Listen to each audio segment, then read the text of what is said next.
Vamos começar então a falar sobre dimensionamento de condutores. É um tema de grande relevância, né? E eu acho que é aquele que a gente tem que dar mais atenção nessa disciplina.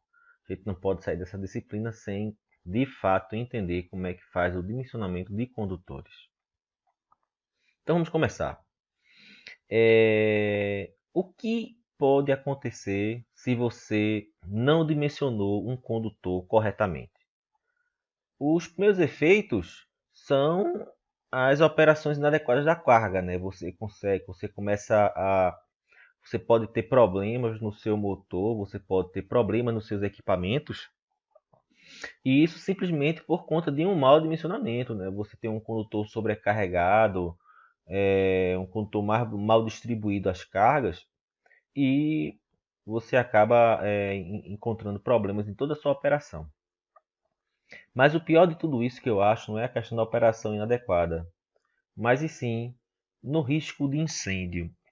Ah, tá, mas é fácil? É comum a questão de incêndio? Eu peço para vocês fazerem o seguinte: dá uma pesquisada rápida. Incêndio, só incêndio. E você comece a olhar lá os incêndios, que você vai ver que a maioria dos casos de incêndio foi decorrente da instalação elétrica. Eu dei uma pesquisada e olhem só. Em Recife, incêndio atinge casa em construção de Zona Norte. A hipótese levantada de que o fogo tenha sido causado por um curto-circuito na fiação do estabelecimento. Incêndio atinge apartamento da Zona Oeste. Um curto-circuito no ar-condicionado poderia ter provocado incêndio. Incêndio destrói 4 moradores da comunidade. De acordo com o Corpo de Bombeiros, o fogo começou provavelmente por conta de um curto-circuito em um barraco. Então percebam que isso é um tema bem sério, né? Nós temos que tomar bastante cautela nessa questão do dimensionamento e a gente sabe que isso aí pode acarretar em morte. Você faz um mau dimensionamento, você não fez o cálculo corretamente e aí, meu amigo, nós estamos nos formando em engenharia, nós somos engenheiros, nós temos a ART para garantir a nossa responsabilidade em cima disso. E qualquer falha nossa, qualquer morte, é uma responsabilidade do projetista, se ele não tomou todas as precauções possíveis. Então, vamos dar bastante atenção nesse tema. O que é que eu preciso basicamente para dimensionar o meu condutor? Se vocês pegarem algum condutor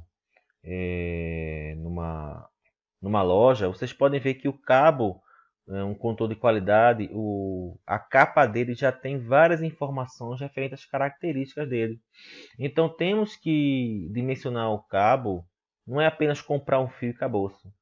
Você tem a tensão nominal que ele vai suportar, a frequência nominal, vai depender da corrente da carga. Se você for alimentar um circuito monofásico, bifásico ou trifásico, esse dimensionamento vai alterar. Dependendo do local onde você vai passar esse condutor, você vai passar esse condutor por dentro de um eletroduto, por uma eletrocalha, você vai colocar ele enterrado, você vai colocar ele direto na parede. Tudo isso vai influenciar nesse dimensionamento. E até o equipamento que você vai alimentar com esse condutor. Além de ter que considerar a distância, visto que quanto mais distante você tiver de sua carga, você vai ter que refletir isso na queda de tensão e naturalmente no dimensionamento do seu condutor. E por fim, a corrente de curto-circuito, porque se houver alguma falha no equipamento, alguma falha, alguma proteção dessa e o seu condutor sofrer um curto-circuito, ele tem que ser capaz de suportar tempo suficiente para que a sua proteção desarme e ele não danifique e aconteça coisas piores na sua instalação. Só para ter uma ideia, o elemento condutor pode ser cobre ou pode ser de alumínio. Mas a manipulação do alumínio ela não é muito legal, é muito difícil você trabalhar com o alumínio. E até quando você faz as uniões entre o alumínio e o cobre. Então até 5410, para instalações comuns, ela faz até uma restrição, né? Ela faz o dimensionamento dos seus condutores de cobre, permite o uso de alumínio, mas ele só começa a falar do alumínio se você está utilizando uma seção igual ou superior a 16 milhões quadrados. Abaixo dessa seção transversal, ele não recomenda o uso do condutor em alumínio. E aí, como é que você identifica o condutor, né? Quais são as características que fazem parte do condutor? Dentre elas, é o composto isolante, é aquele material que envolve o seu condutor, que envolve o cobre. Esse material ele pode ser em PVC, pode ser em EPR ou pode ser em XLPE. Todos esses três materiais têm características químicas, elétricas e mecânicas próprias. Então agora cortem da sua cabeça aquela lógica de que vocês chegam na loja de material elétrico e vão lá, não, eu vou comprar um fio. Ah, qual é o fio? Qualquer um. Então você vai ver lá que não é qualquer um, né? As características de isolamento dele vão influenciar, e vamos falar mais na frente, que dependendo do isolamento dele, ele vai ter uma capacidade de condução de corrente maior ou menor. Então até o isolante dele vai influenciar em nosso dimensionamento. Os nossos condutores eles podem ser unipolares ou multipolares. O que é um condutor unipolar? Isso aí deve ser o que a gente encontra de comum, né? É um cabo dotado apenas de um único condutor isolado nele. Então eu tenho aqui um exemplo de um condutor unipolar. Eu peguei até um catálogo do Windows Cabo e ele mostra bem legal aqui, né, que eu tenho apenas o condutor de cobre e o elemento isolante. Por sinal, esse elemento isolante 2 é uma isolação em termoplástico de policloreto de vinilha, PVC. Então ele tem uma capa em PVC que suporta até 70 graus, uma sobrecarga de 100 graus e sob curto-circuito 160. Vamos ver esses dados mais na frente. Então, olhem, eu tenho um condutor unipolar. Esse exemplo é um cabo que suporta até 750 volts e eu posso ter várias bitolas para ele, várias seções transversais.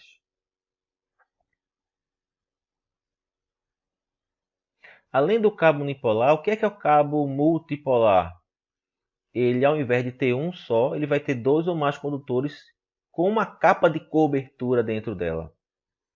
Então, seguindo o mesmo fabricante, eu tenho aqui um exemplo de um cabo multipolar. Então, nessa foto a gente já vê três condutores, cada um com seu isolamento.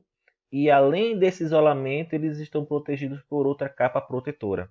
Então, eles saem em conjunto para a sua alimentação. Nesse exemplo, esse condutor desse modelo ele suporta de 0,6, ele suporta 0,6/1 kV, né? 0,6 monofásico, 1 kV numa alimentação trifásica. A isolação dele é uma isolação agora em EPR. O EPR ele suporta até 90 graus de temperatura.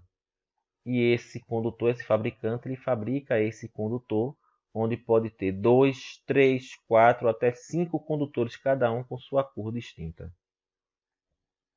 O que é que eu chamo a atenção do cabo multipolar? Cabo multipolar não é cabo PP. Então vamos mudar logo o nosso conceito, onde vocês olham um cabo, não, esse cabo tem vários cabinhos dentro dele, é um cabo PP, coloca um cabo PP ali. Calma, gente. Cabo PP não é um cabo multipolar. E a norma diz isso. O que é que a norma fala? Os cabos que estão em conformidade com a 13249 não pode ser considerado com a maneira de instalar a NBR 5410. Que norma é essa 13249? Essa norma 13249 ela dá uma aliviada na fabricação do cabo. São cabos compostos para ligação apenas de aparelhos. É aquele condutorzinho que você liga do aparelho à sua tomada. Então ele usa esse cabo PP. Você não pode usar um cabo PP para fazer uma instalação elétrica, de passar pelo eletroduto, para ligar da sua proteção à sua carga, para ligar entre os seus entre seus painéis elétricos, que a gente vai ver mais na frente como é que faz essas ligações.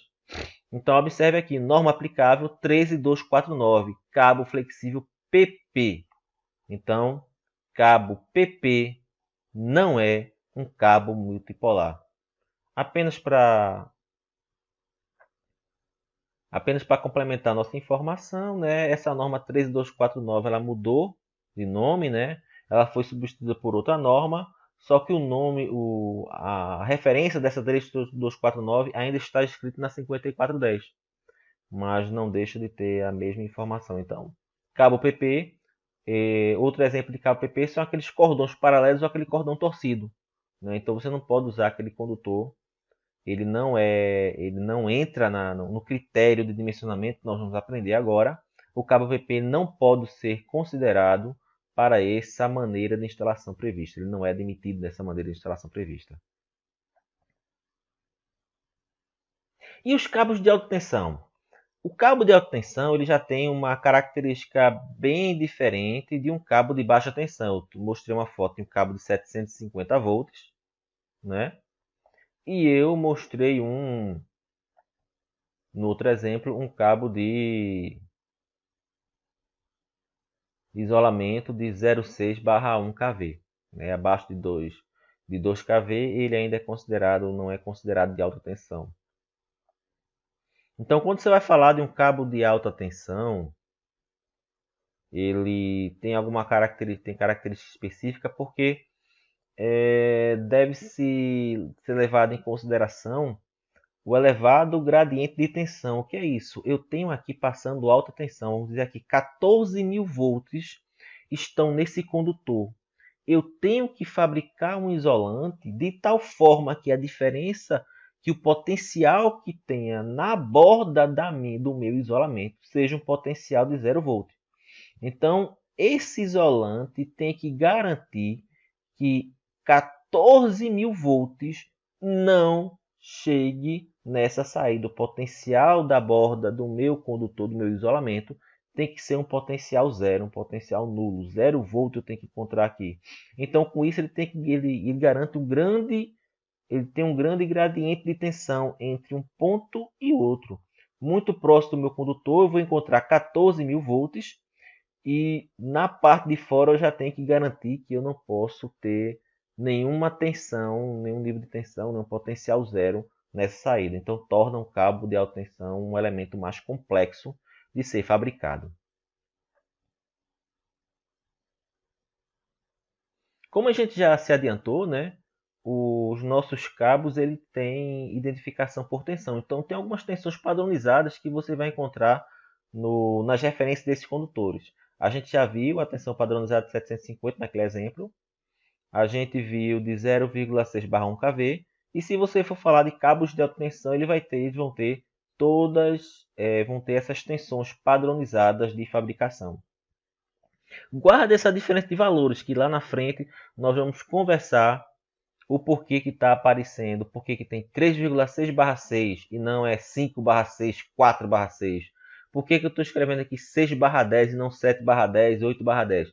A gente vai dar uma conversada bem legalzinha sobre essa questão.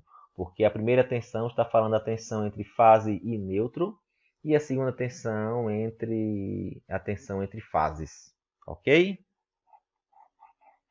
Vamos lá, continuando. Querem saber mais de condutores? Vão lá no Ademaro Coutrin, quinta edição, capítulo 5. Ele fala tudo e mais um pouco sobre condutores, isolamentos, capas, alta tensão. É uma leitura muito rica. Então recomendo que vocês vão lá no Ademaro Coutrin, capítulo 5, e façam uma leitura bem legal lá. Outra leitura bem interessante, vocês podem ir no site da Prismian, tem uma publicação bem legal, Cabos de Energia, Construção e Dimensionamento. Ele mostra exatamente como é que é feito o procedimento, né, as características da construção, da fabricação de um condutor de alta tensão, com as características do seu isolamento. E vamos agora falar sobre os sistemas de distribuição.